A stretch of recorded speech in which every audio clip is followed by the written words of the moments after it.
കുന്നുകളാകാലും വൻപാർവത നിരയും തന്നിടം വിട്ടു പിന്മാറിയെന്നാലും കുന്നുകളാകലും വൻപാർവത നിരയും തന്നിടം വിട്ടു പിന്മാറിയെന്നാലും അവന്റെ നിന്നതുപോൽ അവന്റെ നിലനിൽക്കും സമാധാന നിയമവും നിലനിൽക്കും സമാധാന നിയമവും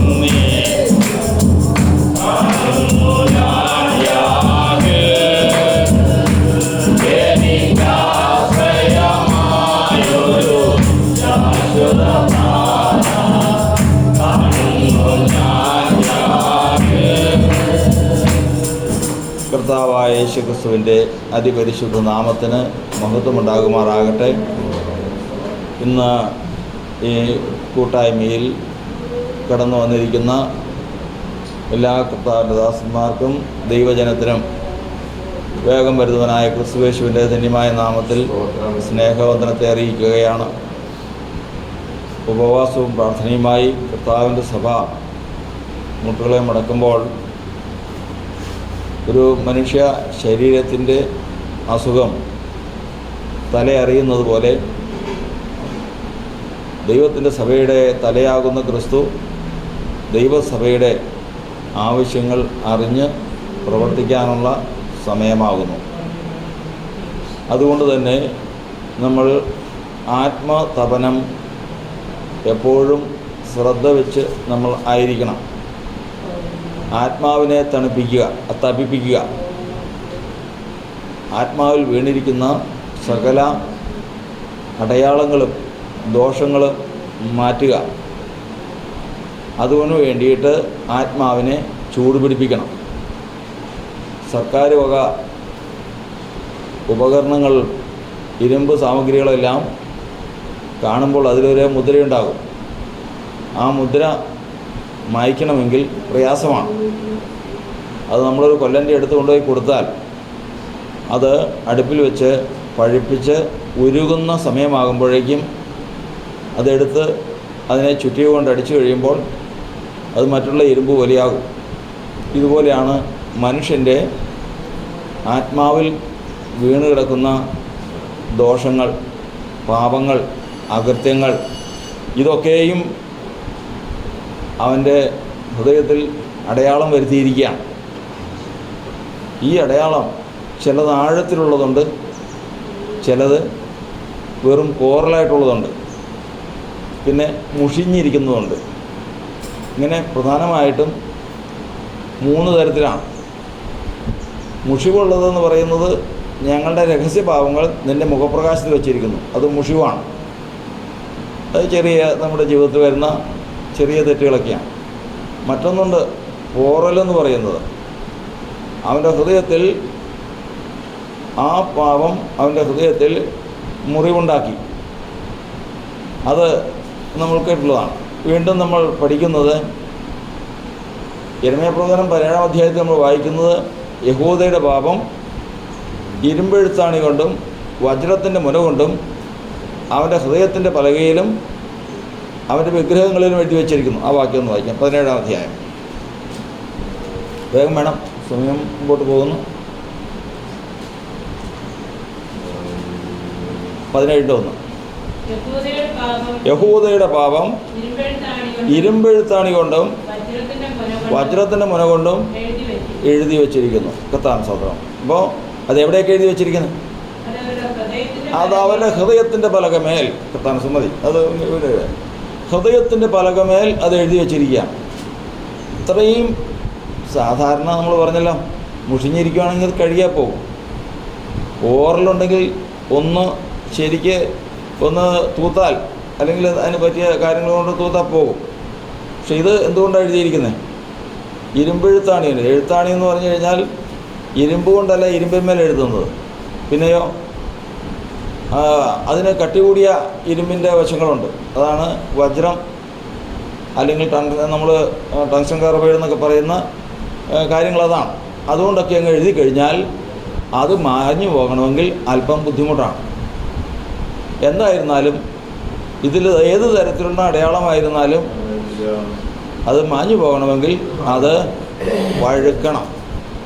വഴുത്ത് ഉരുകി കഴിയുമ്പോൾ കർത്താവിൻ്റെ വചനം എന്നെ പറയുന്നത്, എൻ്റെ വചനം ചുറ്റിക പോലെയല്ലയോ, ഈ ചുറ്റിക കൊണ്ട് ദൈവത്തിൻ്റെ വചനം കൊണ്ട് അതിനെ ചികിത്സിക്കുമ്പോൾ ശുശ്രൂഷിക്കുമ്പോൾ ആ പാപം ഈ ഉപവാസ പ്രാർത്ഥനയ്ക്ക് തന്നെ മാഞ്ഞു കിട്ടും എന്നുള്ളതാണ് ദൈവഭക്തൻ്റെ പ്രത്യാശ.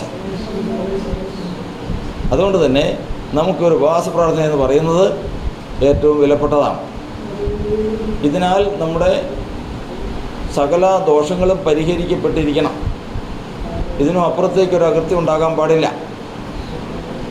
ദൈവത്തിൻ്റെ വചനത്തിൽ നമ്മൾ പഠിക്കുന്നുണ്ട്, വിശ്വാസത്തിലേക്ക് ഒരാൾ കർത്താവ് വിളിച്ചു വരുത്തുമ്പോൾ അവനെ വിലയ്ക്ക് വാങ്ങിക്കുകയാണ്.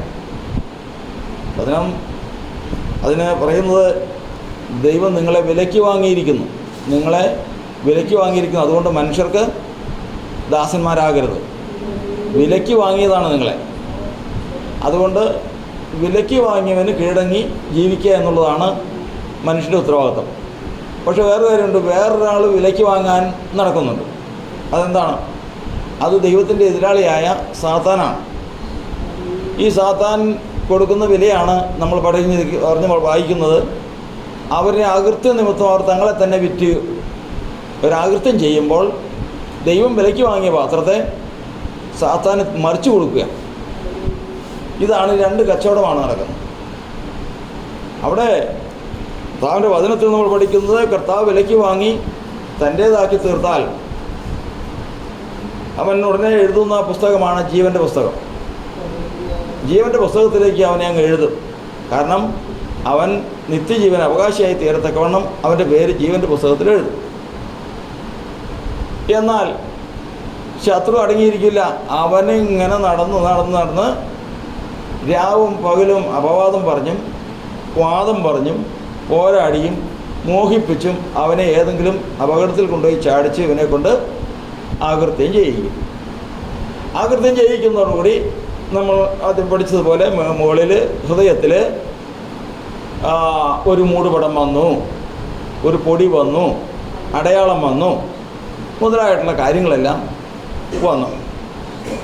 ഇത് വന്നു കഴിഞ്ഞാൽ, ഈ ഘട്ടം വന്നു കഴിഞ്ഞാൽ അതിന് എത്രയും വേഗം അതിനെ നീക്കി, ഈ വന്നിരിക്കുന്ന അടയാളങ്ങൾ നീക്കി ശുദ്ധീകരിക്കേണ്ട ഉത്തരവാദിത്വം ദൈവത്തിൻ്റെ ഭക്തനുള്ളതാണ്. ഇത് വന്നാലുള്ള പ്രശ്നം എന്ന് വെച്ച് കഴിഞ്ഞാൽ ഇതിന് പ്രധാനമായിട്ടും 3 ഘട്ടമാണ്. അതായത് മനുഷ്യൻ അകൃത്യം ചെയ്ത കാലം ഒന്ന്, തൻ്റെ ജീവിതത്തിൽ ഭക്തൻ്റെ ജീവിതത്തിൽ തെറ്റ് വന്ന ഒരു കാലഘട്ടം, അകൃത്യം വന്ന ഒരു കാലഘട്ടം. അത് കഴിഞ്ഞതിന് ശേഷം അവന് ദൈവത്തെ കണ്ടെത്തി യഥാസ്ഥാനപ്പെടാനൊരു സമയം വെച്ചിട്ടുണ്ട്. ഇതുവരെയുള്ള അവൻ്റെ ജീവിതം ഏറ്റവും ശ്രദ്ധേയമാണ്. അതുകൊണ്ടാണ് 40-ാം സങ്കീർത്തനക്കാരൻ 40-ാം സങ്കീർത്തനത്തിൻ്റെ 12-ാം വാക്യത്തിൽ പറഞ്ഞിരിക്കുന്നത്, യഹോവേ, എനിക്ക് ഞാൻ ഉയരത്തിലേക്ക് നോക്കാൻ സാധിക്കാതെ വണ്ണം എൻ്റെ അകൃത്യങ്ങൾ, വേഗം വായിച്ച മനസ്സിലായില്ലേ? ഒരാൾ സംഖ്യയില്ലാത്ത അനർത്ഥങ്ങൾ എന്നെ ചുറ്റിയിരിക്കുന്നു, മേൽപോട്ട് നോക്കാൻ കഴിയാതെ വണ്ണം എൻ്റെ അകൃത്യങ്ങൾ എന്നെ എത്തിപ്പിടിച്ചിരിക്കുന്നു. അപ്പോൾ ഏറ്റവും ആദ്യമേ തന്നെ അകൃത്യം ചെയ്തു കഴിഞ്ഞാൽ പിന്നെ ഒരു മനുഷ്യൻ, അകൃത്യം ചെയ്ത മനുഷ്യൻ പിന്നെ അവൻ ആരെയും വിശ്വസിക്കാൻ കൊള്ളില്ല.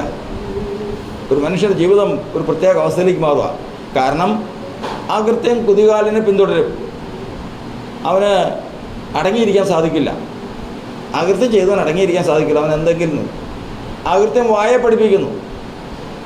അവൻ എന്തെങ്കിലും ന്യായം, അതായത് തെറ്റ് സമ്മതിക്കില്ല. അത് തന്നെ അതിന് മറുപടിയായിട്ട് എന്തെങ്കിലുമൊക്കെ ന്യായങ്ങൾ അവൻ്റെ വാഗൊണ്ട് വരും. നിൻ്റെ സഹോദരനെ തീയതി ചോദിച്ചു കഴിഞ്ഞപ്പോൾ, അത് ശരി, ഞാൻ എൻ്റെ സഹോദരൻ്റെ കാവൽക്കാരനാണ്, പറഞ്ഞാൽ മതി, കർത്താവെ പറ്റിപ്പോയി എന്ന് പറഞ്ഞാൽ മതി. അത് പറയില്ല. കാരണം നാവിൻ്റെ നിയന്ത്രണം ആരേറ്റെടുത്തോ? അകൃത്യമേറ്റെടുത്തു, ശത്രുവിൻ്റെ കൈകളിലായി. മൂന്നാമത്തത് അകൃത്യം, ഞാൻ എൻ്റെ ഹൃദയത്തിൽ അകൃത്യം കരുതിയിരുന്നെങ്കിൽ കർത്താവ് കേൾക്കുകയില്ലായിരുന്നു. അപ്പോൾ അകൃത്യം വന്നു കഴിഞ്ഞാൽ പ്രാർത്ഥന വിശ്വസിക്കാൻ പറ്റുമോ? വീഴ്ച വന്നവൻ ഇരുന്ന് പ്രാർത്ഥിക്കാൻ കണ്ടിട്ടുണ്ടോ? ഞാൻ കണ്ടിട്ടുണ്ട്. കണ്ണുനീര് വരുന്ന കണ്ടു കഴിഞ്ഞാൽ, ദൈവമേ ഈ സത്യദൈവം, കരുണയുള്ള ദൈവം ഇത് കേൾക്കാതിരുന്നാൽ അവൻ നീതിമാൻ എങ്ങനെ നീതിമാനാകും എന്ന് വരെ ചിന്തിക്കത്തക്ക രീതിയിലായിരിക്കും കണ്ണുനീര് വരുന്നത്. അതുപോലെ പ്രാർത്ഥന, ഇടതടവില്ലാതെ പ്രാർത്ഥിക്കും. രാവും പകലും 1 മണിക്കൂറോ 2 മണിക്കൂറോ അല്ല. ഇതൊക്കെ സൂക്ഷ്മമായിട്ട് വചനവുമായിട്ട് ഒത്തുനോക്കി ഓരോരോ കാര്യങ്ങൾ നമ്മൾ ഗ്രഹിക്കണം. അപ്പോഴാണ് അതിൻ്റെ അറിയുന്നത്. ഇഷ്ടംപോലെ പ്രാർത്ഥിക്കും, പക്ഷെ അവൻ്റെ പ്രാർത്ഥന വിശ്വസിക്കാൻ കൊള്ളില്ല. കാരണം മണ്ഡലം 2 പ്രധാനമായിട്ടും, അധോമണ്ഡലം, ഭൗമിക മണ്ഡലം, ആത്മീയ മണ്ഡലം, ഇങ്ങനെ 3 മണ്ഡലങ്ങളായിട്ട് നമ്മൾ പഠിക്കുന്നുണ്ട്.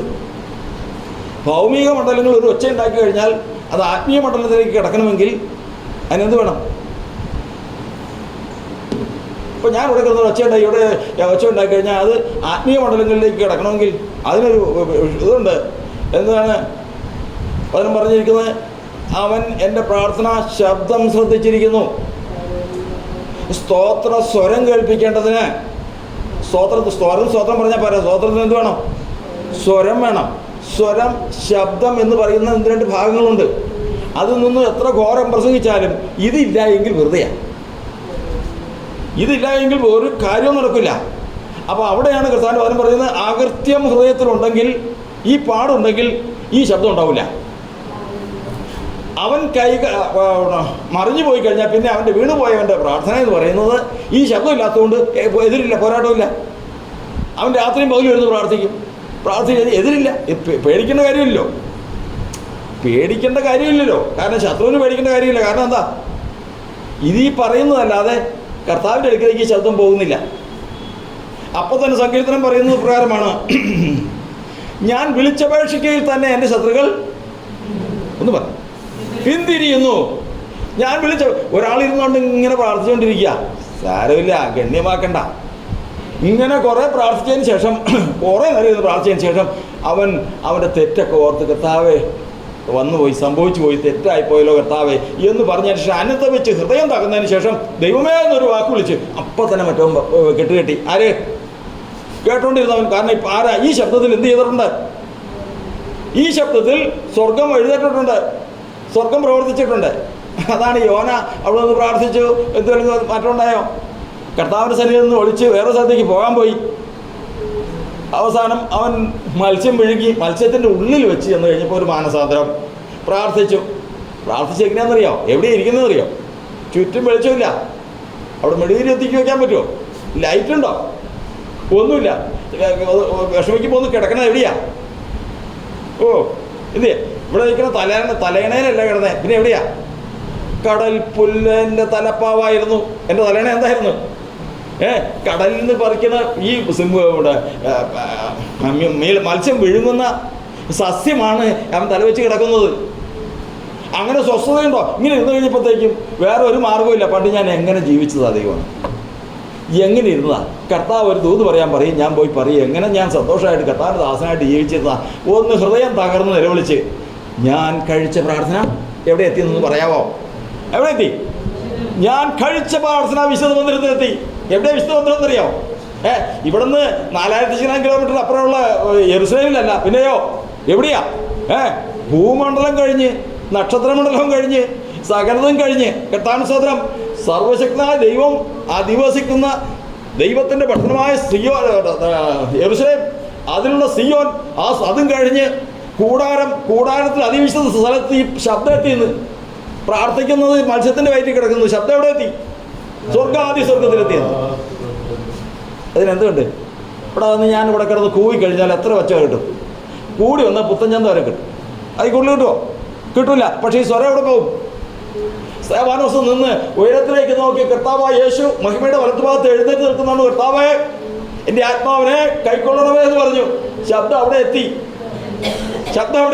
കാരണം ആ ശബ്ദത്തിൽ എന്തുണ്ട് എന്ന് പറഞ്ഞേ? ആ ശബ്ദത്തിൽ സ്വരമുണ്ട്.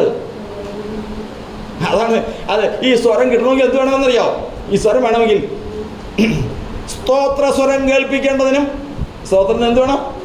സ്വരം വേണം, സ്വരം കേൾപ്പിക്കേണ്ടതിനും നിന്റെ അത്ഭുതങ്ങളൊക്കെയും ഞാൻ വർണ്ണിക്കേണ്ടതിനും ഞാൻ കുറ്റമില്ലായ്മയിലേറെ കൈകളെ കഴുകുന്നു. കൈ എങ്ങനെ ഇരിക്കണം? കൈ വിടർത്തുമ്പോൾ കുറ്റമുണ്ടായിരിക്കരുത്. കൈ ഉണ്ടൊക്കെ. അതുകൊണ്ടാണ് വചനം പറയുന്നത്, നിന്റെ ഹൃദയത്തെ സ്ഥിരമാക്കി അവങ്കിലേക്ക് മുഖമുയർത്തുമ്പോൾ നിന്റെ കയ്യിൽ ദ്രോഹമുണ്ടെങ്കിൽ അതിനെ അകറ്റുക, നീതികേട് നിന്റെ കൂടാരത്തിൽ പാർപ്പിക്കരുത്. അപ്പോൾ നീ കളങ്കം കൂടാതെ അങ്കിലേക്ക് മുഖമുയർത്തും, നിന്നിൽ നിന്ന് ശബ്ദം പുറപ്പെടും. പ്രധാന സാധനം അല്ല, നമ്മളീ കാണുന്ന ഇതെല്ലാം കൂടി ഈ ഡ്രമ്മും എല്ലാത്തിൻ്റെയും കൂടെ ഒച്ച അങ്ങ് ചെല്ലുവാണെങ്കിൽ എന്താ സ്ഥിതി? ഇതൊന്നും അങ്ങനെ ചെല്ലില്ല, ഇതൊന്നും അങ്ങനെ ചെല്ലില്ല. അവിടെയാണ് ശത്രു ഒരു മനുഷ്യനെ പിടിക്കുന്നത്, ശത്രു ഒരു മനുഷ്യനെ ബന്ധിക്കുന്നത് അവിടെയാണ്. ആ ബന്ധിച്ചിട്ട് കഴിഞ്ഞാൽ ഇവിടെ നിന്ന് ശബ്ദമൊന്നും പോവില്ല. ഈ കിടന്ന് കോലാഹലം കാണിക്കുന്നതൊക്കെയും വചനം പറയുന്നത്, സമുദ്രത്തിലെ തിരകളെ അടങ്ങുമാറാക്കുന്നവൻ ബാക്കി ജാതികളുടെ കലഹത്തെ ശമിപ്പിക്കുന്നു. ദൈവം ഈ ജനം എല്ലാം കൂടെ ബഹളം ഉണ്ടാക്കുമ്പോൾ ദൈവത്തിന് അത് എന്തായിട്ട് തോന്നുള്ളൂ? നമ്മളില്ലേ പടിഞ്ഞാറ് കരുനാഗപ്പള്ളിയിൽ അല്ലെങ്കിൽ ആ ഫോർട്ട് കൊച്ചി തീരത്ത് ഒക്കെ പോയി നിൽക്കണം. എന്താ എപ്പോഴും മുടക്കമുണ്ടോ? ഇല്ല, എപ്പോഴും തേർത്ത് കയറി എങ്ങും മുഴങ്ങത്തക്കവണ്ണം തിര വന്നുകൊണ്ടിരിക്കുക. ഈ ശബ്ദം പോലെ ഉള്ളൂ മനുഷ്യൻ്റെ ശബ്ദം. ഇതിൻ്റെ ഇടയ്ക്ക് ചില ശബ്ദങ്ങൾ മുകളിലേക്ക് വരും. ഏത്? അതാണ് ഈ പറഞ്ഞത്, തൻ്റെ ജനം, വിലയ്ക്ക് വാങ്ങിയ ജനം അകൃത്യത്തെ വിട്ടൊഴിഞ്ഞ് കൈകളെ കുറ്റമില്ലായ്മയിൽ കഴുകി ഹൃദയത്തിൽ അകൃത്യമില്ലാതെ ദൈവഭയത്തോടുകൂടി പ്രാർത്ഥനാ ശബ്ദവും ദൈവത്തെ കീർത്തിക്കുന്ന പ്രവൃത്തിയും ചെയ്യുമ്പോൾ ആ ശബ്ദം ആത്മീയ മണ്ഡലത്തിലേക്ക് പ്രവേശിക്കും. അതിന് ഫലമുണ്ടാവും. അധികമൊന്നും പറയണ്ട. എബേസ് പ്രാർത്ഥിക്കുന്ന പ്രാർത്ഥന, എബേസ് മറ്റുള്ള എല്ലാവരേക്കാളും മാന്യനായിരുന്നു എന്നാണ്. അവനൊരു വാക്കെ പ്രാർത്ഥിച്ചുള്ള ആ പ്രാർത്ഥന അവിടെ എത്തി.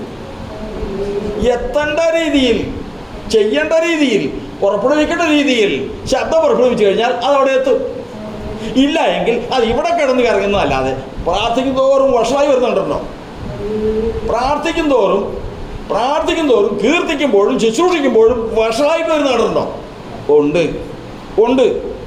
അത് നമുക്ക് ലോകത്തുനിന്ന് തന്നെ മനസ്സിലാക്കാം. അവിടെയാണ് കർത്താവ് വചനം പറയുന്നത്, ഉയരത്തിലേക്ക് നോക്കാതെ വണ്ണം സാധിക്കാതെ വണ്ണം എൻ്റെ അകൃത്യങ്ങൾ എന്നെ എത്തിപ്പിടിച്ചിരിക്കുന്നു. അകൃത്യം ചെയ്തു കഴിഞ്ഞാൽ പിന്നെ നമ്മൾ ഒരു മൃഗത്തെക്കുറിച്ച് പറഞ്ഞിട്ടുണ്ട്, പന്നിയുടെ കാര്യത്തെക്കുറിച്ച് പറഞ്ഞിട്ടുണ്ട്. പന്നി ഒരിക്കലും അത് മേലോട്ട് നോക്കി കണ്ടിട്ടില്ല. അത് മേലോട്ട് നോക്കില്ല. കാരണം അതിൻ്റെ ആഹാരവും അവൻ്റെ സന്തോഷമുള്ളതുകൊണ്ട് ഇതിനകത്ത് അടിയില്ല. ചെളിക്കൊണ്ടിൽ കിടന്ന് കഴുകുക. അതിന് ഒരു കർത്താദാസൻ നാൾ പറഞ്ഞതുപോലെ പന്നി ആകെ മേലോട്ട് നോക്കുന്ന ദിവസമുണ്ട് എന്നറിയാം. വിശേഷ ദിവസങ്ങളിൽ എൻ്റെ കൈയും കാലും കിട്ടിയതിന് ശേഷം ഓരോ ഒലക്കാട്ടിട്ട് രണ്ട് പേര് അപ്പുറത്തെ നിന്ന് തൂക്കിയിട്ടുണ്ട് പോകും. അന്നേരം ആകാശം കാണണേ. ഇതുപോലെയാണ് അകൃത്യം ചെയ്തവൻ അവൻ മേലോട്ട് നോക്കാൻ പറ്റില്ല. കാരണം എന്താ? മേലോട്ട് നോക്കിയാൽ മേലോട്ട് നോക്കിയാൽ അവിടെ ഒരു അമ്മച്ചിയുണ്ട്. ആ അമ്മച്ചിക്ക് കണ്ണാടി വെച്ചില്ലെങ്കിൽ ഇതേ ഇങ്ങനെ നോക്കിയിരിക്കും. കണ്ണാടി വെച്ച് കഴിഞ്ഞാൽ അമ്മച്ചി 4 വശത്ത് നോക്കും. എന്താ കാരണം? കണ്ണാടി ഉണ്ടെങ്കിൽ മാത്രമേ ദൂരേക്ക് കാണാവുള്ളൂ. അപ്പോൾ ദൂരെ നോക്കി കണ്ടാൽ മാത്രമേ മനുഷ്യൻ നോക്കുള്ളൂ, ഇല്ലെങ്കിൽ നോക്കില്ല. അപ്പം മുകളിലേക്ക് നോക്കി ആരെയും കാണണ്ടേ? ആരെയും കാണുന്നില്ല. അത് അവരെയാണ് എന്ത് പറയുന്നത്? പത്രോസിന്റെ ലേഖനത്തിൽ പറഞ്ഞത് അവർ ഹ്രസ്വദൃഷ്ടിയുള്ളവർ. ഏത് ദൃഷ്ടി? ഹ്രസ്വദൃഷ്ടി എന്ന് പറഞ്ഞാൽ ലോങ് സൈറ്റും ഉണ്ട്, ഷോർട്ട് സൈറ്റും ഉണ്ട്. ഹ്രസ്വദൃഷ്ടി എന്ന് പറഞ്ഞാൽ ചെറിയ അടുത്തുള്ള കാര്യങ്ങൾ കാണാം. ചിലർ പുസ്തകം വായിക്കണുണ്ടല്ലേ ഇങ്ങനെ, ചിലർ പുസ്തകം വായിക്കണത് ഇങ്ങനെ. ഇത് ഹ്രസ്വദൃഷ്ടി എന്ന് പറഞ്ഞു കഴിഞ്ഞാൽ ഏറ്റവും അടുത്തുള്ളത് കാണാം, അകലേക്കുള്ളതൊന്നും കാണാൻ പാടില്ല. ഇതാണ് ഹ്രസ്വദൃഷ്ടി എന്ന് പറയുന്നത്. അപ്പോൾ സിയോൻ വധു പറഞ്ഞാൽ അവർക്ക് കാണാൻ പാടില്ല എന്ന് പറഞ്ഞാൽ അതിൻ്റെ അർത്ഥം തങ്ങളുടെ ജഡത്തിന് വേണ്ടിയിട്ടുള്ള കാര്യങ്ങളാണെങ്കിൽ തങ്ങൾക്ക് കാണാം, പക്ഷെ അകലേക്കുള്ളതൊന്നും കാണാൻ പാടില്ല. അപ്പോൾ അതുകൊണ്ട് തന്നെ അവർക്ക് ഉയരത്തിലേക്ക് നോക്കാനും പാടില്ല. കർത്താവ് ഈ ഘട്ടമാണ്. ഈ ഘട്ടം ദൈവത്തിൻ്റെ വചനം പറയുന്നത് ഇത് 1ാമത്തെ ഘട്ടമാണ്. ഈ 1ാമത്തെ ഘട്ടത്തിൽ അവൻ മാനസാന്തരപ്പെടുന്നില്ല. എന്തൊക്കെയുണ്ട്? അവന് ഇതെല്ലാം മായ്ച്ചു കളയാനുള്ള അവസരം കർത്താവ് കൊടുത്തിട്ടുണ്ട്. വേറെ ഒന്നും ചെയ്യണ്ട, നിന്റെ അകൃത്യം നീ സമ്മതിക്കുക മാത്രം ചെയ്യുക, തെറ്റ് ഏറ്റു പറയുക, തെറ്റാണെന്ന് സമ്മതിക്കുക. ഏറ്റവും ആദ്യം ഏൽക്കണം. ഞാൻ ആരോടെങ്കിലും എന്തെങ്കിലും ചെയ്തിട്ടുണ്ടെങ്കിൽ എന്നുള്ളതല്ല, ഞാൻ ചെയ്തിട്ടുണ്ട്, അത് ഞാൻ ഏറ്റെടുക്കുന്നു. ഞാൻ എൻ്റെ ദൈവത്തോട് ചെയ്ത ദ്രോഹം ഇന്നതാണ്, അത് ഞാൻ ഏറ്റെടുക്കുന്നു. ആദ്യം അത് ഏൽക്കണം. അത് കഴിഞ്ഞതിന് ശേഷം അത് ഏറ്റുപറയണം. ഹൃദയം നുറുങ്ങിയവർക്ക് യഹോവ സമീപസ്ഥൻ. കർത്താവിന് സ്തോത്രം. ഇതിന് ഒരു സർക്കുലേഷനുണ്ട്. അതായത് ദൈവത്തിൻ്റെ ആത്മാവ് അനുദപിക്കുന്നതിൻ്റെ മേൽ അസ്ഥികളിൽ ആത്മാവ് വന്ന് അത് ഹൃദയത്തിൽ കൂടി അധരത്തിൽ കൂടി അനുതാപത്തിൻ്റെ വാക്യമായിട്ട് പോകുമ്പോഴാണ് അതിന് ക്ഷമ കിട്ടുന്നത്. അത് യെരമ്യാപ്രവചനം നമ്മൾ വായിക്കുമ്പോൾ ഇതിപ്പോൾ നമ്മളതിലേക്ക് ചിന്തിക്കുന്നില്ല. അപ്പോൾ ഇങ്ങനെ അവന് അനുദപിക്കാവുന്നതും യഥാസ്ഥാനപ്പെടുത്താവുന്നതുമായ സമയങ്ങളൊക്കെ ഉണ്ടായിരുന്നത് കേട്ടില്ല. മറ്റോ ജയിച്ച് ഒന്നാമത്തെ ഘട്ടം ജയിച്ച്. രണ്ടാമത്തെ ഘട്ടം 63 സങ്കീർത്തനം 27 വാക്യം.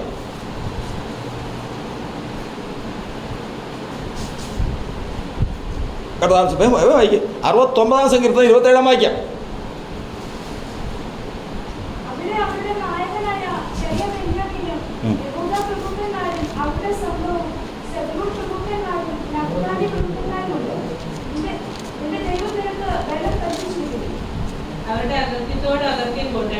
എവിടെയാ വായിച്ചത്? അവരുടെ അകൃത്യത്തോട് അകൃത്യം കൂട്ടണമേ, നിന്റെ നീതിയെ അവർ പ്രാപിക്കരുത്. കർത്താവിന്റെ സ്തോത്രം. ജീവന്റെ പുസ്തകത്തിൽ നിന്ന് അത് വായിച്ചാണ്. ഇപ്പം 2 എഴുത്തുണ്ട്. ഇപ്പോഴത്തെ അവസ്ഥയിൽ 2 എഴുത്തുണ്ട്. ഒരെഴുത്ത് അവനെ കർത്താവ് വിലയ്ക്ക് വാങ്ങിയപ്പോൾ എവിടെ എഴുതിയെന്നാണ് പറഞ്ഞത്? ജീവന്റെ പുസ്തകത്തിൽ.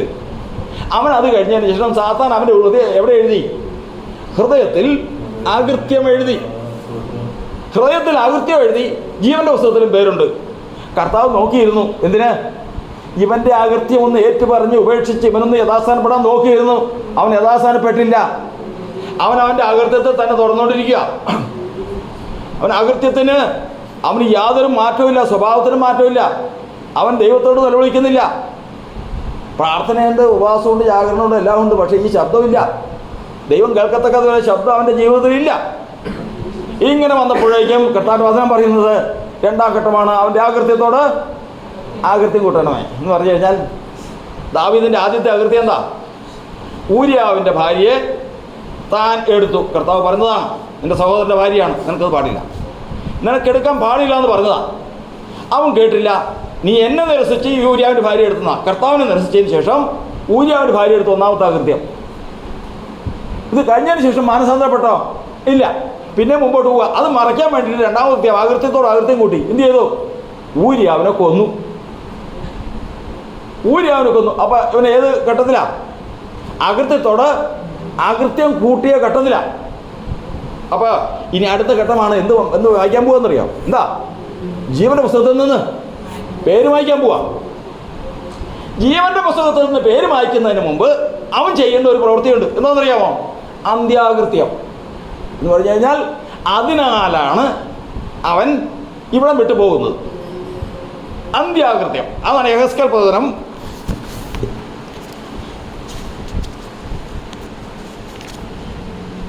21 അധ്യായത്തിൻ്റെ 29 വാക്യം.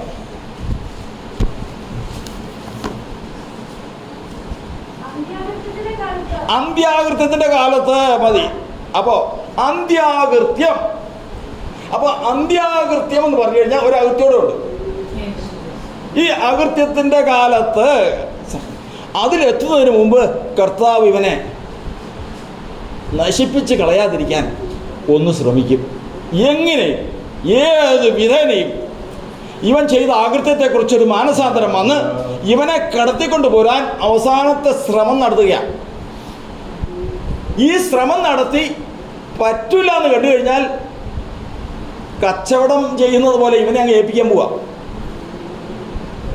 ജീവന്റെ പുസ്തകത്തിൽ നിന്ന് മായ്ച്ചു കളഞ്ഞതിന് ശേഷം ഇവനെ എന്തൊക്കെ എടുക്കും? ദൈവത്തിൻ്റെ പരിശുദ്ധാത്മാവിനെയും ദൈവത്തിൻ്റെ സന്നിധി നിന്ന് അവനെ തള്ളിക്കളഞ്ഞതിന് ശേഷം ദൈവത്തിൻ്റെ പരിശുദ്ധാത്മാവിനെ അങ്ങ് എടുത്തതിന് ശേഷം മറ്റവനെ അങ്ങ് ഏൽപ്പിക്കാൻ പോവാം. പ്രധാന സ്തോത്രം. പക്ഷെ അതിന് മുമ്പ് ഏതെങ്കിലും തരത്തിൽ ഇങ്ങനെ ഏൽപ്പിക്കുന്നതിന് മുമ്പ് ഏതെങ്കിലും തരത്തിൽ ഇവനെ ഒന്ന് ഒന്ന് യഥാസ്ഥാനപ്പെടുത്തുവാൻ ദൈവം ശ്രമിക്കുന്ന ശ്രമം വേദവസ്തുത്തിൽ ശ്രദ്ധിച്ച് നോക്കിക്കഴിഞ്ഞാൽ കാണാം. കർത്താവിന് സ്തോത്രം. ദൈവത്തിന് വചനം പറയുന്നത് ഇങ്ങനെ കൊടുത്ത് ദുഷ്ടനകത്തേക്ക് കയറി കഴിഞ്ഞാൽ യൂദ വിശ്വാസത്തിൽ വന്നു. കർത്താവിൻ്റെ ശിഷ്യനാ. അവൻ യഥാർത്ഥത്തിൽ വിശ്വാസത്തിൽ വരുന്നതിന് മുമ്പ് കള്ളനാ. വിശ്വാസം വന്നതിന് ശേഷം കളവ് നിർത്തിയിട്ടില്ല. അവനെല്ലാം തികഞ്ഞു. എല്ലാം തികഞ്ഞു കഴിഞ്ഞപ്പോൾ അവസാനം ഏൽപ്പിച്ചു കൊടുക്കണം. ആരെ? ഇത്രയും നാളും കർത്താവിൻ്റെ ശിഷ്യനായി നടന്നവനാ. അവനെ ഏൽപ്പിച്ചു കൊടുക്കണം. കർത്താവ് അവസാനമായിട്ട് ഒരു കാര്യോടെ പറഞ്ഞു. എന്താണ്? നിങ്ങൾ 12 പേരെ ഞാൻ തിരഞ്ഞെടുത്തല്ലയോ, ഒരുത്തന്നെ ഒരു പിശാചാകുന്നു. അവൻ മനുഷ്യൻ ജനിക്കാതിരുന്നെങ്കിൽ അവന് കൊള്ളായിരുന്നു. നല്ല കത്തി നിന്ന ആളാ, നല്ല ശോഭിച്ചിരുന്ന ആളാ. ഒടുവിൽ ഇതൊന്നും കേട്ടില്ല. തിരുവത്താഴ് ശുശ്രൂഷ വന്നു. അപ്പഖണ്ഡം മൂക്കി. പത്രോസ് യോഹന്നാനോട് പറഞ്ഞു, യോഹന്നാനെ ആരെ കാണിച്ചു കൊടുക്കുമെന്ന് പറഞ്ഞല്ലോ, നീ ഒന്ന് ചോദിച്ചു നോക്ക്. ചോദിച്ചു. കർത്താവ് ആരായത്? എല്ലാവർക്കും പേടിയാ. ഞാനാണോ ഇനി കാണിച്ചു കൊടുക്കാനിരിക്കുന്നത്? മറ്റൊരാളാണ് കാണിച്ചു കൊടുക്കാനിരിക്കുന്നത്. അപ്പോൾ കർത്താവ് പറഞ്ഞു, ഞാൻ അപ്പഖണ്ഡം മുക്കി കൊടുക്കുന്ന ആരാന്ന് നോക്കുക. അവനാണ്. അപ്പഖണ്ഡം എടുത്തു മുക്കി യൂദയുടെ കയ്യിൽ കൊടുത്തു. ഒരു കോട്ടവും ഇല്ല, ഒരു മാറ്റവും ഇല്ല. ആ അപ്പഖണ്ഡം കയ്യിൽ മേടിച്ചു.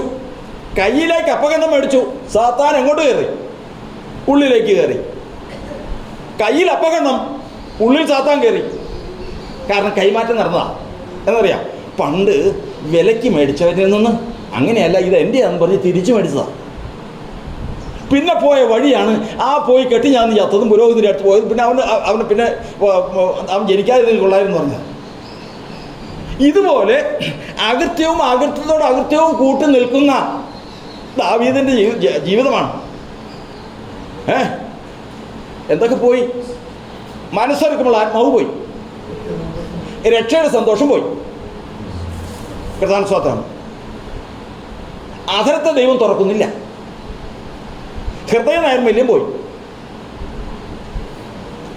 യാഗത്തിൽ കർത്താവ് പ്രസാദിക്കുന്നില്ല. ഇത്രയും കാര്യങ്ങളൊന്നും ഇല്ലട്ടോ. 2 കാര്യങ്ങൾ തള്ളിക്കളഞ്ഞിട്ടില്ല. ഏതൊക്കെയാ ഒന്ന് പറയാമോ? ഹോവേ, നിന്റെ സന്നിധിയിൽ നിന്നെ തള്ളിക്കളയരുതേ. അപ്പം എന്ത് ഇപ്പോഴും എന്ത് ചെയ്തിട്ടില്ല? സന്നിധിയും തള്ളിക്കളഞ്ഞിട്ടില്ല. കാരണം ജീവന്റെ പുസ്തകത്തിലെ പേരും വായിച്ച് സന്നിധിയും തള്ളിക്കളഞ്ഞ് നിന്റെ പരിശുദ്ധാത്മാവിൽ നിന്ന് എടുത്തു കളയരുതേ. ഈ 2 കാര്യങ്ങൾ ചെയ്തിട്ടില്ല. ഏതൊക്കെ ചെയ്തിട്ടില്ല? സന്നിധിയും തള്ളിക്കളഞ്ഞിട്ടില്ല, പരിശുദ്ധാത്മാവിനെ തിരിച്ചെടുത്തിട്ടില്ല. കാരണം ദാവീദിന് കാര്യം മനസ്സിലായി. ഇപ്പോൾ ഇത് സംഭവിക്കും. കാരണം ഞാൻ അകൃത്യം ചെയ്തു, മാനസാന്തരപ്പെട്ടില്ല. അകൃത്യത്തോട് അകൃത്യം കൂട്ടി. ഇനി ജീവന്റെ പുസ്തകത്തിൽ നിന്ന് പേര് മായ്ച്ചതിന് ശേഷം എന്നെ ഏൽപ്പിക്കാൻ പോവാ. ആരെയും സാത്താൻ്റെ ഏൽപ്പിക്കാൻ പോവാ. അതിന് മുമ്പുള്ള ചില സംഭവങ്ങളായി നടക്കുന്നത്. ഈ ഉപവാസ പ്രാർത്ഥന എത്ര അങ്ങനെ ഒരു സംഭവത്തിൽ നിന്ന് ഒരു ഹൃദയം രക്ഷപ്പെടുന്നുവെങ്കിൽ ഈ ഉപവാസ പ്രാർത്ഥന എത്ര തന്നെ, ഈ ഉപവാസ പ്രാർത്ഥന എത്ര ഭയങ്കരം. കർത്താവിന്റെ സ്തോത്രം. ദൈവത്തിന് ഭയം പറയുന്നത് അകൃത്യം ചെയ്തു ശൗല്, അതിക്രമം ചെയ്തു, ദൈവത്തോട് അതിക്രമം ചെയ്തു. അതിനെക്കുറിച്ച് ഭാര്യയായ മാനസാന്തരമൊന്നും ഉണ്ടായില്ല. അമാലേക്കിനെ സംഹരിക്കാൻ പറ്റൂ, അനുസരണക്കേട് കാണിച്ചു, അകൃത്യത്തോട് അകൃത്യം കൂട്ടി. ഇനി അടുത്തത് എന്താ? ഇനി അന്ത്യാകൃത്യമേ ഉള്ളൂ. ഒരെണ്ണോടേ ഉള്ളൂ. പ്രധാന സ്തോത്രം. അതിനു മുമ്പ് ഇത് കൈമാറ്റം നടക്കണം. എന്ത്? അഭിഷേകം ചെയ്ത് വേർതിരിച്ചവൻ. പണ്ട് കഴുതയെ അന്വേഷിക്കാൻ പോയി, തുടർന്നുള്ള അഭിഷേകത്തിൽ കർത്താവിൻ്റെതാക്കി തീർത്ത് തിരിച്ചു കൊടുക്കണം. എങ്ങനെ തിരിച്ചു കൊടുത്തു? 18:9 വായിച്ച് 1 ശമൂവേൽ.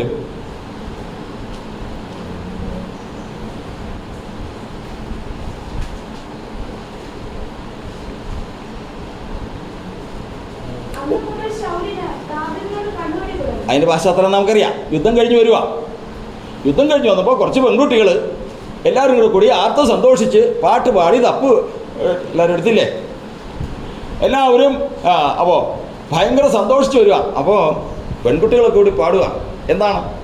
ശൗൽ 1000 കൊന്നു, ദാവീദോ 10,000. ആരുടെ വാള്? ആരുടെ വാൾ? ഗോലിയാത്തിൻ്റെ വാള് ദാവീദിൻ്റെ കയ്യിലുണ്ട്. അവനെ കൊന്നിട്ടാ വരുന്നേ. ഇത് കണ്ടു കഴിഞ്ഞപ്പോൾ എന്നാൽ ആ സന്തോഷത്തിലല്ല, പിന്നെയോ പിന്നെ എന്തായി സംഭവിച്ചു? ആ കാര്യം അവർ ദാവീദിന് 10,000 കൊടുത്തു, എനിക്കോ 1000 തന്നുള്ളൂ. ഇനി എന്നെ പോകാനുള്ള? ഇനി ഞാൻ ജീവിച്ചിട്ട് എന്നാ കാര്യം? ഇനി പോകാനുള്ളത് പറഞ്ഞാൽ ഈ രാജത്വം കൂടെ ഉണ്ട്, അതും അവൻ കൊണ്ടുപോകും. കർത്താവിന്റെ സ്തോത്രം. അന്നു മുതൽ ശൗലിന് ദാവീദിനോട് കണ്ണുകടി തുടങ്ങി. അന്നു മുതൽ ശൗൽ ദാവീദിനോട് കണ്ണുകടി തുടങ്ങി. കർത്താവിന്റെ കൈമാറുന്ന കാര്യമാണ് പറയുന്നത്. പണ്ട് ശമൂവേൽ പ്രവാചകൻ തൈലക്കൊമ്പെടുത്ത് തൈലമൊഴിച്ച് അഭിഷേകം ചെയ്ത് ദൈവത്തിൻ്റെ ആത്മാവിനാൽ അന്നു മുതൽ കൈവശമാക്കിയ ആ ആളെ തിരിച്ചു കൊടുക്കുന്ന ഭാഗമായി പറയുന്നത്. അന്നു മുതൽ കണ്ണുകടി തുടങ്ങി. അടുത്ത വായിച്ച നമ്മളെ എന്ന് കാലങ്ങളൊന്നും പോയില്ല. പിന്നെ പിറ്റേന്നാൾ എവിടെ നിന്നാണ്? ദൈവത്തിൻ്റെ പക്കൽ നിന്ന് ദുരാത്മാവ് ശൗലിൻ്റെ മേൽ വന്നു. ആള് മാറിപ്പോയി. ഇനി പറഞ്ഞിട്ട് കാര്യമില്ല. ഇനി അന്ത്യാകൃത്യത്തിലേക്ക് കൊണ്ടുപോവുക. ഈ അന്ത്യാകൃത്യം ചെയ്യിക്കേണ്ടത് ആരാ? ഈ കേറിയ ദുരാത്മാവ് വേണം അന്ത്യാകൃത്യം ചെയ്യിക്കാൻ. ഇപ്പൊക്കെ ജയിച്ചെന്ന് വിചാരിക്കും. ഇത് കയറി കഴിയുമ്പോഴും അറിയില്ല. കൊണ്ടുപോകുന്നത് എങ്ങോട്ടാണെന്നറിയാൻ പാടില്ല. ഇത് അവസാനം ഈ കേറിയ ദുരാത്മാവ് ഇവനെ എവിടെ എത്തിക്കും? വെളിച്ചപ്പാടത്തിയുടെ അടുക്കലെത്തിക്കും. കർത്താവിന്റെ സ്തോത്രം. ദൈവാത്മാവ് പ്രാപിച്ചവൻ പിഴച്ചാൽ 3 വിധിയേ അവനുള്ളൂ. ഏതൊക്കെയാ? 3 വിധിയേ അവനുള്ളൂ. ഒന്ന്, അവൻ മരിക്കാനുള്ള ഒരു ദിവസം ദൈവം നിശ്ചയിക്കും. ഇല്ല എങ്കിൽ രണ്ടാമത്തത്, ദൈവം അവനെ കൊല്ലും. കാരണം ഇവനെ കൊണ്ട് നിവൃത്തിയില്ല. മറ്റുള്ള സഭയ്ക്ക് ദോഷം വരും. ദൈവം അവനെ കൊല്ലും. മൂന്നാമത്തത്, നിങ്ങൾ വചനം വായിക്കുന്നില്ല, അവൻ പടയിൽ ചെന്ന് മരിക്കും. ആ വാക്യം ഒന്ന് വായിച്ചാൽ അതിൻ്റെ ശക്തി വേറെയാണ്. ഇതിനോടാണ് നിങ്ങളുടെ പുസ്തകം.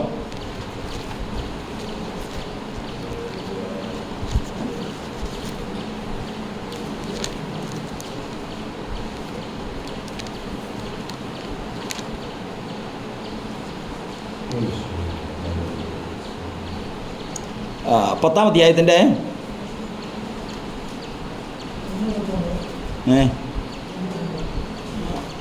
1:26 ആ വാക്യം റോയി ഒന്ന് എടുത്തേക്കണേ. ഒന്നുകിൽ അവൻ മരിപ്പാനുള്ള ദിവസം വരും, ഇല്ലെങ്കിൽ ദൈവം അവനെ കൊല്ലും, ഇല്ലെങ്കിൽ അവൻ പടയിൽ ചെന്ന് മരിക്കും. 3 വിധിയേ ഉള്ളൂ. അത് എടുത്തു തരും. അപ്പോൾ കിടന്ന ദിവസം അപ്പോൾ മരിച്ചതിന് കാരണം ഇപ്പം ഞാൻ പറഞ്ഞോട് അതല്ല. അപ്പോൾ ഞാൻ എടുത്തുതരാം, അത് പോകുന്നതും എടുത്തുതരാം. അപ്പോൾ ദൈവത്തിൻ്റെ വചനം പറയുന്നത് ഈ 3 കാര്യങ്ങളേ ഉള്ളൂ. ഒന്ന്, ദൈവത്തോട് അകൃത്യം കാണിച്ചു ചെയ്തു. രണ്ടാമത്തത്, അനുസരണക്കേട് കാണിച്ചു, അകൃത്യത്തോട് അകൃത്യം കൂട്ടി. മാനസാന്തരമില്ല, ആള് കൈമാറി യൂദയിലേക്ക് സാത്താൻ കടന്നു.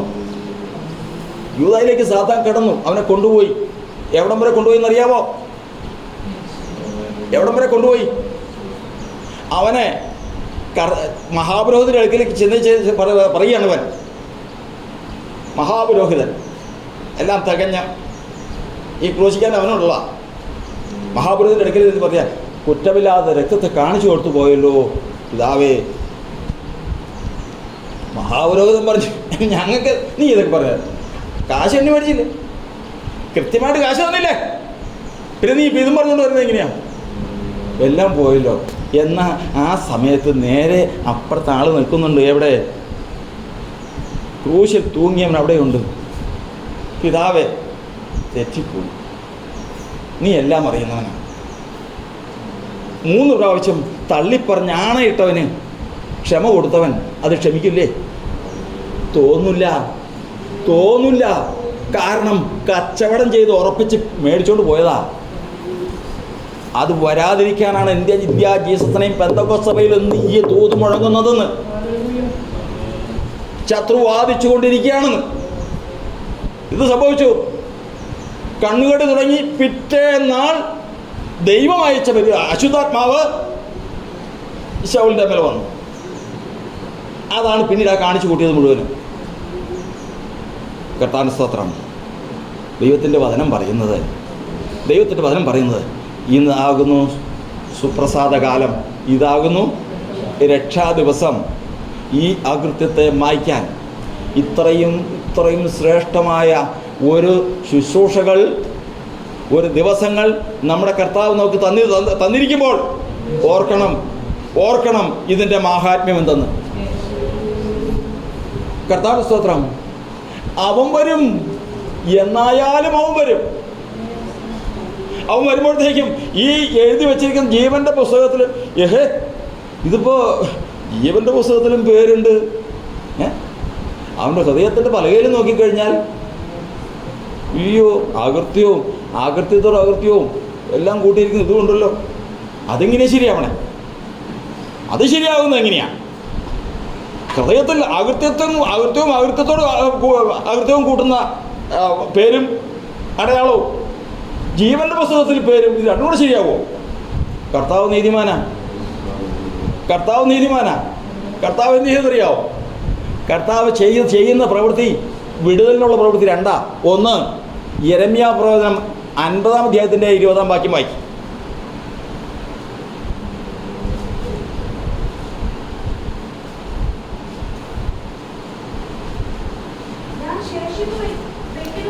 ഞാൻ ശേഷിപ്പ് വയ്ക്കുന്നവരോട് ക്ഷമിക്കുക. ഞാൻ ശേഷിച്ചിരിക്കുന്നവരോട്. അതിൽ ഒരു വചനം വായിക്കണം.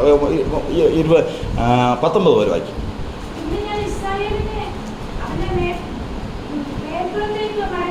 ആ ആ ആ ഞാൻ ശേഷിപ്പ് വയ്ക്കുന്നവരോട് ക്ഷമിക്കുക. അപ്പൊ ദൈവം എന്ത് ചെയ്തു? അവരുടെ അകൃത്യം എന്ത് ചെയ്തു? ക്ഷമിക്കയാൽ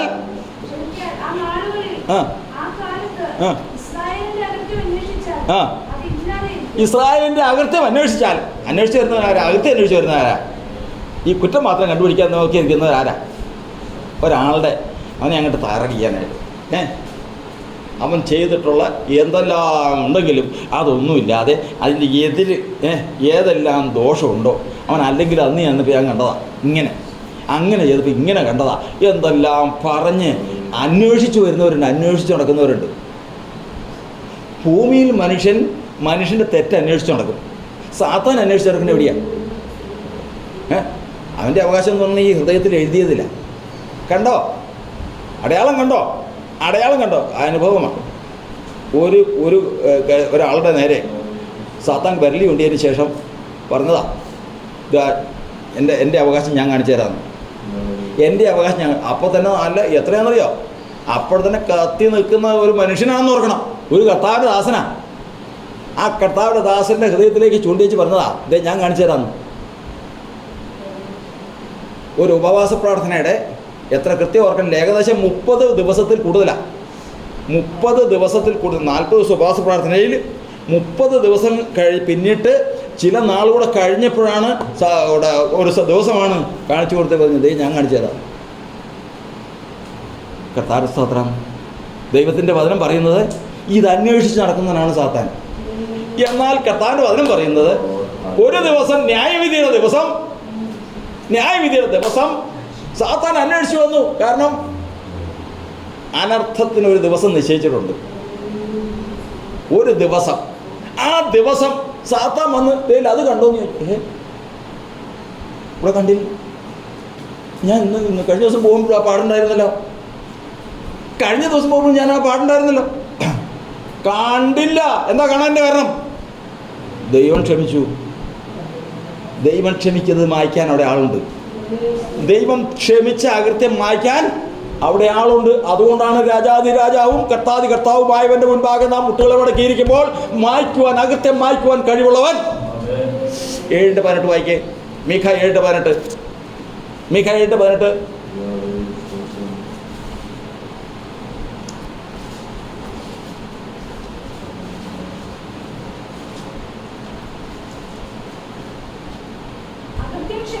അകൃത്യം ക്ഷമിക്കുകയും തന്റെ അവകാശത്തിൽ ശേഷിപ്പുള്ളവനോട് അതിക്രമം മോചിക്കുകയും ചെയ്യുന്ന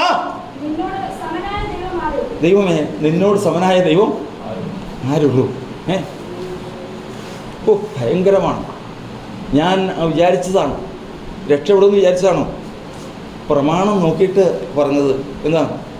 പ്രമാണത്തിലുള്ളതാണ് ജീവന് പകരം ജീവൻ, എല്ലിന് പകരം എല്ല്, പല്ലിന് പകരം പല്ല്. ഇങ്ങനെ ദൈവത്തിൻ്റെ മാറ്റമില്ലാത്ത ന്യായപ്രമാണത്തിൽ എഴുതിയിരിക്കുന്നതാണ്.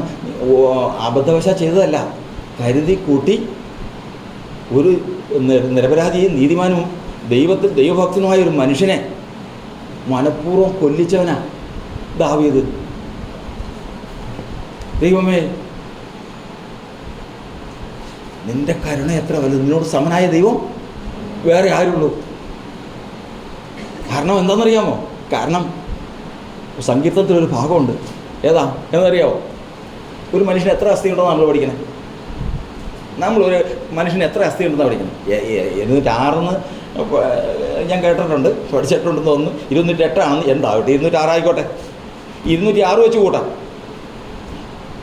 അകൃത്യം ചെയ്തവനെ അധർമ്മയുടെയും എല്ലാം എത്രയും ഉണ്ടാവും. ഈ 206 കർത്താവിനോട് ക്രൂശിക്കപ്പെട്ട കള്ളന്മാർക്ക്? അവരുടെ അസ്ഥി എന്തായി തീർന്നു? ഓടിച്ച്. അപ്പോൾ ഒരു അസ്ഥി 2ആയി. അപ്പോൾ 206 അല്ല, 207 പക്ഷേ നീതിമാന് എത്ര അസ്ഥി ഉണ്ടാവും? ഒരു മനുഷ്യന് കർത്താവ് എത്ര അസ്ഥി സൃഷ്ടിച്ചിട്ടുണ്ടോ അത്രയും അസ്ഥി മാത്രം നീതിമാൻ ഉണ്ടാവും. ഒരു അസ്ഥി പോലും പറഞ്ഞു. യേശുക്രിസ്തു കർത്താവ്, അതാണ് കർത്താവിൻ്റെ അസ്ഥി ഓടിക്കാനായിട്ട് ശത്രു പരിപാടി ഇട്ടതാ. പക്ഷേ ഇവിടെ സംഭവം ഞാൻ പറഞ്ഞു വന്നതിനെന്തറിയാമോ? പറഞ്ഞു വന്നത്, ദാവീദ് ഇത്രയും യുദ്ധം ചെയ്തവനാണ്, ശത്രുവിന് മുമ്പാകെ ഓടിയവനാണ്, അപകടത്തിൽപ്പെട്ടവനാണ്. ഇത്രയെല്ലാം ഉപദ്രവം ഏറ്റിട്ടും ദാവീദ് മരിച്ചു കഴിഞ്ഞ് ദാവീദിൻ്റെ അസ്ഥിയെല്ലാം കൂടെ കൂട്ടിയിട്ടപ്പോൾ എത്ര ഉണ്ടായിരുന്നു എന്ന് പറയാമോ? ഞാൻ പിണ്ടാകാരമായിരുന്നപ്പോൾ എൻ്റെ അസ്ഥി കൂടുന്ന എനിക്ക് മറവായിരുന്നില്ല. ഒരു മനുഷ്യന് എത്ര അസ്ഥി? 206 ആണെങ്കിൽ 206, അതിലൊരെണ്ണം കൂടുതലില്ലായിരുന്നു, ഒരെണ്ണം നഷ്ടമില്ലായിരുന്നു. ആ അസ്ഥികളോട് ചോദിക്കുക, ദാവീദിൻ്റെ അസ്ഥിയല്ലേ? അതെ. ഇതെങ്ങനെ സാധിച്ചു? എങ്ങനെ? മനഃപൂർവ്വമല്ലേ അവനാ ചെയ്ത് ഊരിയാവിൻ്റെ ഭാര്യ എടുത്ത്? അതെ. അവൻ ഊരിയാവിനെ കൊന്നത് കണക്ക് കൂട്ടിയല്ലേ? അതെ. പിന്നെ ഇത് 35-ാം സങ്കീർത്തനം 10-ാം വാക്യം വായിക്കും. 35-ാം സങ്കീർത്തനം 10-ാം വാക്യം.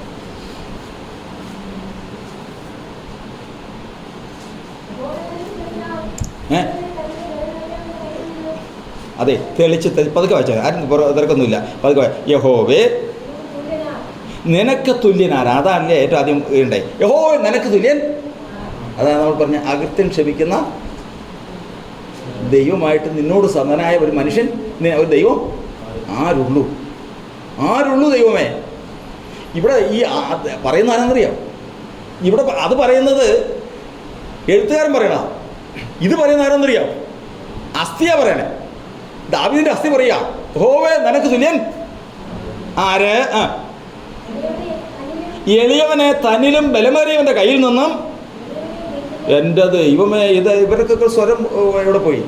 ഉറക്കെ വായിക്ക്.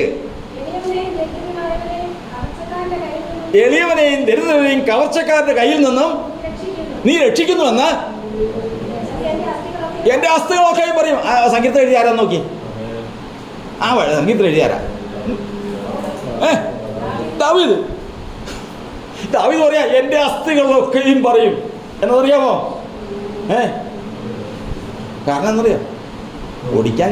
ഓടിക്കാൻ വിധി വന്നതാ. ദാവീദിൻ്റെ അസ്ഥി ഓടിക്കാൻ വിധി വന്നതാ. കാരണം ഇത്രയും മനഃപൂർവ്വം അസ്ഥി ഓടിക്കുന്നതിൻ്റെ കാരണം നമ്മൾ ചിന്തിച്ചിട്ടുണ്ട്. അപ്പോൾ അതിലേക്ക് തിരിയുന്നില്ല. അസ്ഥി ഓടിക്കാനായിട്ട് വിധി വന്നതാ. അതാ 54-ാം സങ്കീർത്തനം പറയുന്നത്, നീ ഓടിച്ച അസ്ഥികൾ ഉല്ലസിക്കട്ടെ. ഒടിയാൻ കർത്താവ് സമ്മതിച്ചില്ല. അതിനു മുമ്പ് യഥാസ്ഥാനപ്പെട്ടു. ഇല്ലെങ്കിൽ അസ്ഥി ഒടിയും, ഇവനെ കൊണ്ട് ശത്രു പോവുകയും ചെയ്യും, അന്ത്യാകൃത്യത്തിലെത്തി അവനെ പാതാളത്തിലേക്ക് കൊണ്ടുപോവുകയും ചെയ്യും. എന്നാൽ ഇന്ന് ദാവീദിൻ്റെ അസ്ഥിയോട് ദാവീദിൻ്റെ അസ്ഥികൾ പറയുക, ദൈവമേ നിന്നോട് തുല്യൻ ആരാണ്? എളിയവനെ തന്നിലും ബലമേറിയവൻ്റെ കയ്യിൽ നിന്ന്, എളിയവനും ദരിദ്രനുമായവനെ കവർച്ചക്കാരുടെ കയ്യിൽ നിന്നും നീ രക്ഷിക്കുന്നുവെന്ന് എൻ്റെ അസ്ഥികളൊക്കെയും പറയും. ഞാൻ മരിച്ചു കിടക്കും, എൻ്റെ അസ്ഥികൾ പറയും നിന്റെ മഹത്വം. കർത്താവിന് സ്തോത്രം. ഓർക്കണം ഇത്രയും വലിയ അകൃത്യം ചെയ്തവൻ്റെ അസ്ഥി ഇന്ന് തകരാതെ ലോകത്തിന് ദൃഷ്ടാന്തമായി കിടക്കുമ്പോഴാണ് അത് ഉദാഹരണമാക്കി ദൈവത്തിൻ്റെ സഭയോട്, ദൈവത്തിൻ്റെ ജനത്തോട് ദൈവം പറയുന്നത്, കർത്താവിന് സ്തോത്രം, മായ്ച്ചു കള. കാര്യങ്ങൾ വഷളാകുന്നതിന് മുമ്പേ മായ്ക്കാൻ കഴിവുള്ളവൻ ദൈവസഭാമധ്യേ ഉണ്ട്. അവൻ സഭയ്ക്ക് അടിസ്ഥാനവും തലയുമാകുന്നു. അവന് കഴിയാത്തൊരു കാര്യവുമില്ല. അവനോട് സമനായ വേറൊരു ദൈവവുമില്ല. കർത്താവിന് സ്തോത്രം, ദൈവത്തിന് സ്തോത്രം. അവൻ അനുവാദം ചോദിക്കുക. ഒരു കർത്താവ് ദാസൻ ഒരു സഹോദരിയെക്കുറിച്ച് ഇങ്ങനെ പറയുക, സഹോദരി, നിന്നെക്കുറിച്ച് നീ സമാധാനമില്ലാതെ മരിക്കാൻ നിന്നെ വിട്ട് കിട്ടാൻ വേണ്ടിയിട്ട് ശത്രുതയെ ബാധിച്ചുകൊണ്ടിരിക്കുകയാണ്. കർത്താവ് ദാസൻ വൈജോസ്പാസ് ഉണ്ടായിരുന്ന സമയത്ത് നമ്മുടെ ഒരു സഹോദരി ആ സഹോദരിയോട് പറയുക, നീ സമാധാനമില്ലാതെ, കാരണം നീ ഒരു ജീവിതത്തിൽ ഒരു പിഴവ് വന്നു. അതും കർത്താവ് ദാസൻ പറഞ്ഞു. അതിനെ അടിസ്ഥാനപ്പെടുത്തി നീ സമാധാനമില്ലാതെ, നീ ഇപ്പം ഈ കുഴപ്പമൊന്നുമില്ല, ഇപ്പോൾ നിനക്ക് എന്ന് പറഞ്ഞു കഴിഞ്ഞാൽ അവളൊരു പ്രാർത്ഥന തുടങ്ങിയാൽ നിർത്തണമെങ്കിൽ പിന്നെ അവരോടൊന്ന് പറയണം. അതൊക്കെ ശരിയാ. ഇതുപോലൊരു ബഹുമിടുക്കി, അതൊന്നിനും കുഴപ്പമൊന്നുമില്ല. പക്ഷേ അങ്ങനെയല്ല, നീ സമാധാനമില്ലാതെ നിൻ്റെ ശരീരത്തെ പ്രാണം വിട്ട് പിരിയാൻ അവൻ അവകാശം ചോദിച്ചുകൊണ്ട് നിൽക്കുന്നുണ്ട്. കർത്താവിന് സ്തോത്രം. നമ്മൾ കാണുന്നുണ്ടോ? പക്ഷെ സംഭവമുണ്ട്. കർത്താവിൻ്റെ വചനം പറയുന്നത്, അനുവാദം കൊടുക്കുന്നവൻ അതിനു മുമ്പേ അത് മായ്ച്ചു കളഞ്ഞിരുന്നെന്ന് അവൻ നോക്കിയിട്ട് കാണുന്നില്ല. ഇനി അടുത്തത് വേറൊരെണ്ണം.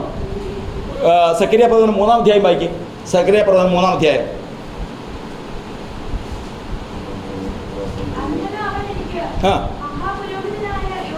അനന്തരം അവൻ എനിക്ക് മഹാപുരോഹിതനായ യോശുവ, മറ്റേ യോശുവ അല്ല, മോശയുടെ പിൻഗാമി യോശുവ അല്ല, മഹാപുരോഹിതനായ യോശുവ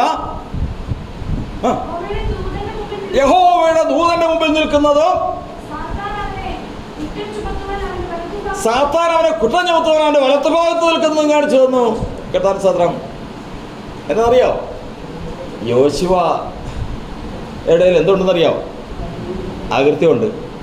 പിന്നെ അതൊന്നും നീക്കി കളയാതെ പിന്നെ അകൃത്യം കൂട്ടിയതുണ്ട്. ഇപ്പോൾ അനുവാദം ചോദിച്ചൊക്കെ വന്നേക്കുക, അനുവാദം ചോദിക്കാൻ വന്നിരിക്കുക. എന്നാൽ പിന്നെ ഞാൻ യോശുവയെ കൊണ്ടങ്ങ് പോട്ടെ, യൂദയെ കൊണ്ടങ്ങ് പോയതുപോലെ, ശൗലിനെ കൊണ്ടങ്ങ് പോയതുപോലെ ഞാൻ എന്നാ യോശുവയെ കൊണ്ടങ്ങ് പോട്ടെ. കണ്ടില്ലേ, പുരോഹിത ശുശ്രൂഷയൊക്കെ ചെയ്യുമ്പോഴത്തേക്കും കണ്ടു കഴിഞ്ഞാൽ യോശുവ ശുശ്രൂഷ കണ്ടു കഴിഞ്ഞാൽ അയ്യോ, പ്രധാന സാധനം ആരും ഒന്ന് നോക്കിയെന്നു, അത്ര കൃപയല്ല, അത്ര. പക്ഷേ എൻ്റെ വസ്ത്രം നോക്കിയേ, എൻ്റെ വസ്ത്രം ആരും കാണുന്നില്ല. നല്ല വെള്ള ഷർട്ട്, നല്ല അലക്കി തേച്ച, നല്ല കണ്ടു കഴിഞ്ഞാൽ ഞെട്ടിപ്പോകുന്ന ഷർട്ട്, ഞെട്ടിപ്പോകുന്ന ഉടുപ്പ്. പക്ഷേ സാത്താൻ വന്ന് കർത്താവ് നോക്കിയപ്പോൾ എന്ത് ചെയ്തിരിക്കുന്നു? യോശുവ വായിച്ചോ, തുറന്നു വായിച്ചു, വേഗം വായിച്ചോ.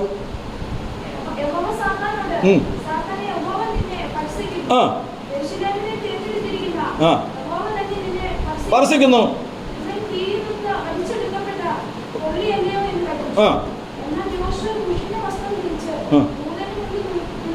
യോശുവ നീതിക്കാരുത്, മുഷിഞ്ഞ വസ്ത്രം ധരിച്ചുകൊണ്ട് ലോകത്താരെങ്കിലും കണ്ടോ? ഇവന് മാത്രമേ അറിയാവുള്ളൂ. യോശുവയും കാണുന്നുണ്ട്, ദൂതനും കാണുന്നുണ്ട്, സാത്താനും ഉണ്ട്. അവൻ അവകാശം ചോദിക്കുക, ഞാൻ കൊണ്ടുപോട്ടെ. ഇനിയിപ്പോൾ എന്നാ നോക്കാനിരിക്കണേ? അവനാണെങ്കിൽ യാതൊരു ഇതാവില്ല, യാതൊരു തരത്തിലുള്ള മാറ്റവും അവൻ്റെ ജീവിതത്തിനുണ്ടോ? കർത്താവ് പറ, ഇല്ലല്ലോ. പിന്നെ ഇനി താമസിക്കുന്നതിനാ ഞാൻ വേണ്ടി പോട്ടെ. അതുകൊണ്ട് ശൗലിനെ ഞാൻ കൊണ്ടുപോയതുപോലെ, യൂദയെ കൊണ്ടുപോയതുപോലെ, അങ്ങനെ കൊണ്ടുപോയി തീർക്കാനേ. മുഷിഞ്ഞ വസ്ത്രം കൊണ്ട് കർത്താവ് പറഞ്ഞു, യെരൂശലേമിനെ തിരഞ്ഞെടുത്തിരിക്കുന്ന യഹോവ നിന്നെ സ്പർശിക്കുന്നു.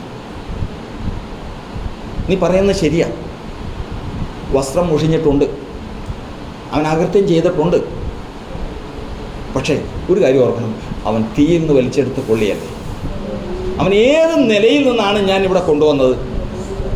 അവനെ എടുക്കുന്ന ഏത് നിലയിൽ നിന്നാണ് എടുക്കുന്നത്?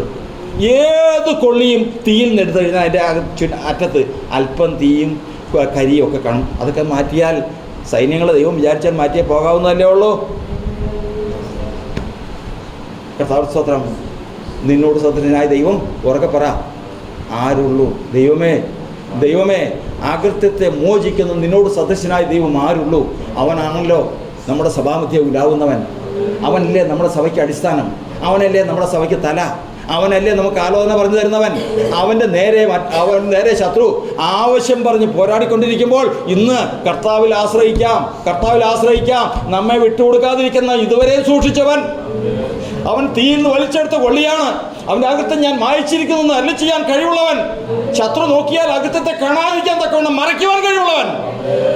ദൈവസഭാമധ്യേ ഉണ്ടല്ലോ, ദൈവസഭാമധ്യേ ഉണ്ടല്ലോ. നമുക്ക് അവൻ്റെ സന്നിധിയിൽ കീഴടങ്ങാം. അതാ കർത്താവിൻ്റെ വചനം പറയുന്നത്. കൊടുത്തില്ല, യോശുവനെ വിട്ടു കൊടുത്തില്ല. കർത്താവിന്റെ സ്തോത്രം. ദാവീദിനെ വിട്ടു കൊടുത്തില്ല, ശൗലിനെ വിട്ടു കൊടുക്കേണ്ടി വന്നു, യൂദയെ വിട്ടു കൊടുക്കേണ്ടി വന്നു. എല്ലാത്തിൻ്റെ അവസാനം ചിന്തിച്ചു കൊള്ളണം. സമയമില്ല. എല്ലാത്തിൻ്റെ അവസാനം ചിന്തിച്ചു കൊള്ളണം. എന്തായി തീർന്നുവെന്ന്.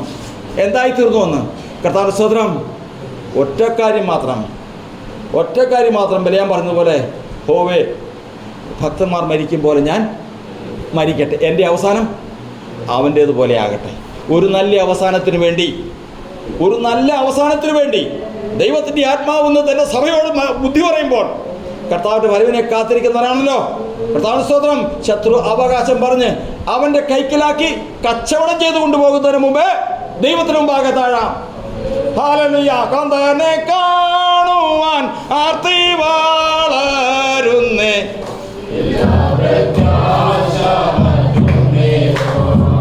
കാന്തനെ കാണുവാൻ ആർത്തി വളരുന്നേ,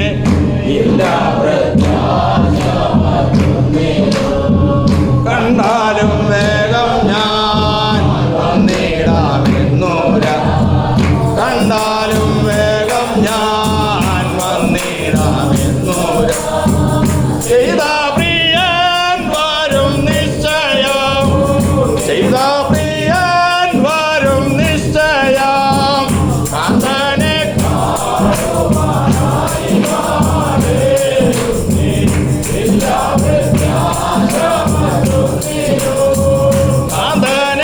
കാണുവാനാർത്തി വളരുന്നേ, ഇല്ല പ്രത്യാശയൊന്നിലും വാഴ്വാരോ ഭൂമിയിൽ നിത്യദുരാമുഖത്തെത്തും ഞാൻ.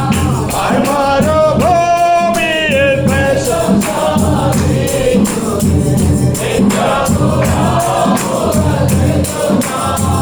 വിശ്രമിച്ചിടും ഞാൻ നിത്യ കൊട്ടാരത്തിൽ, വിശ്രമിച്ചിടും.